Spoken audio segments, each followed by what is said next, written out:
श्रीमती स्मृति जुबिन ईरानी के परिवार पर भ्रष्टाचार के गंभीर आरोप लग रहे हैं। गोवा में उनकी बेटी द्वारा चलाए गए जा रहे एक रेस्टोरेंट पर बार है। वैसे तो क्योंकि स्मृति ईरानी जी जिस पार्टी से आती हैं उसकी राजनीतिक संस्कृति के हिसाब से तो शायद वो बार भी बड़ा संस्कारी बार होगा। उस पर टिप्पणी न करें तो अच्छा है। चलिए आगे चलते हैं। उस पर एक फर्जी लाइसेंस लेने का आरोप है। मैं पवन खेड़ा से कहना चाहती हूं, मेरी 18 साल की बेटी कॉलेज में पढ़ती है। मेरी 18 साल की बेटी कोई बार नहीं चलाती।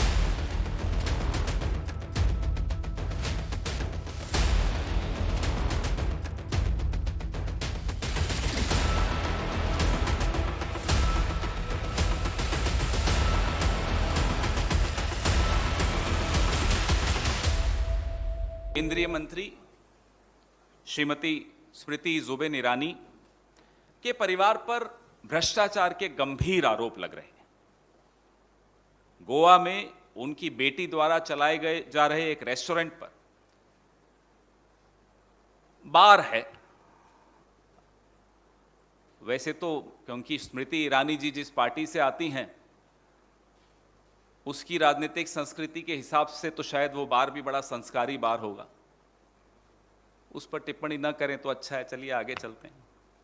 उस पर एक फर्जी लाइसेंस लेने का आरोप है। वो लाइसेंस एक ऐसे व्यक्ति के नाम पर है जिनका देहांत मई 2021 में हुआ और लाइसेंस जून 2022 में एक ऐसे व्यक्ति के नाम पर लिया गया जिसकी मौत हुए 1 साल 1 महीना हो चुका था। 13 महीने पहले जिसका देहांत हो गया हो उसके नाम पर गोवा में स्मृति ईरानी जी की सुपुत्री, मैं उनका नाम नहीं लूंगा क्योंकि जैसा कि मैंने कहा वो राजनीति में नहीं है, उन पर टिप्पणी नहीं करूंगा, लेकिन स्मृति ईरानी जी की पुत्री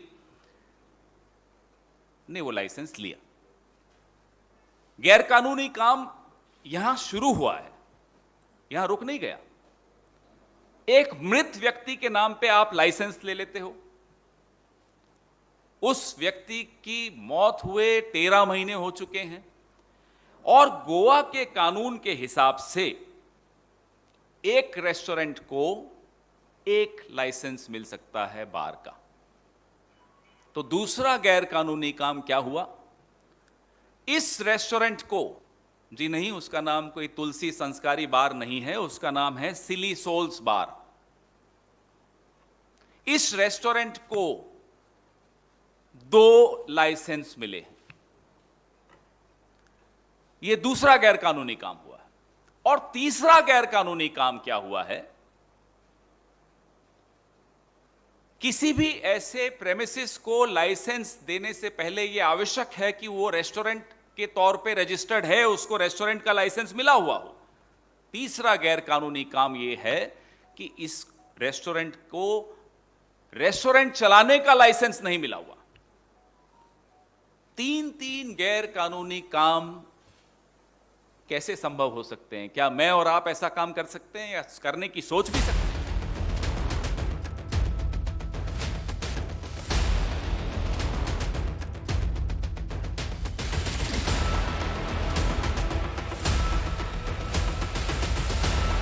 आज अपनी एक प्रेस कॉन्फ्रेंस में कांग्रेस के प्रवक्ता ने हंसते हुए जिस लड़की पर आक्रमण किया वो राजनीति में नहीं है, एक साधारण से कॉलेज स्टूडेंट के नाम पर अपना जीवन व्यतीत कर रही है। लेकिन कांग्रेस के प्रवक्ता ने अपने हाथ में कागज दिखाते हुए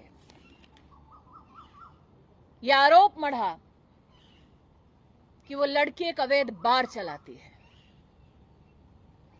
मैं पवन खेड़ा से कहना चाहती हूं, मेरी 18 साल की बेटी कॉलेज में पढ़ती है।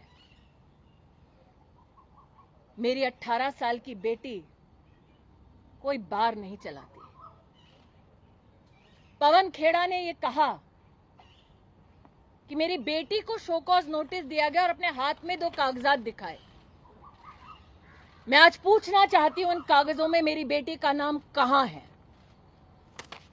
जयराम रमेश ने कहा कि वो आरटीआई के आधार पर मेरी बेटी पर, जो 18 साल की है, राजनीति में नहीं है, कॉलेज की स्टूडेंट है,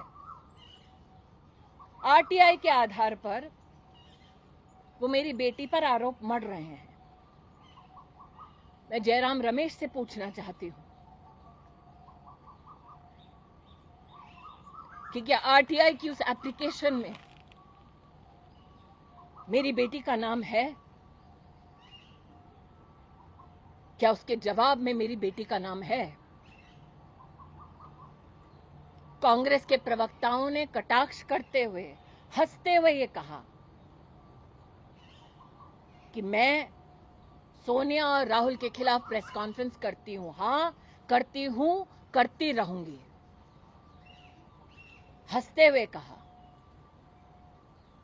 कि मुझसे जवाब मांगा जाए। अब जवाब मैं मांगूंगी कोर्ट में, in the court of law,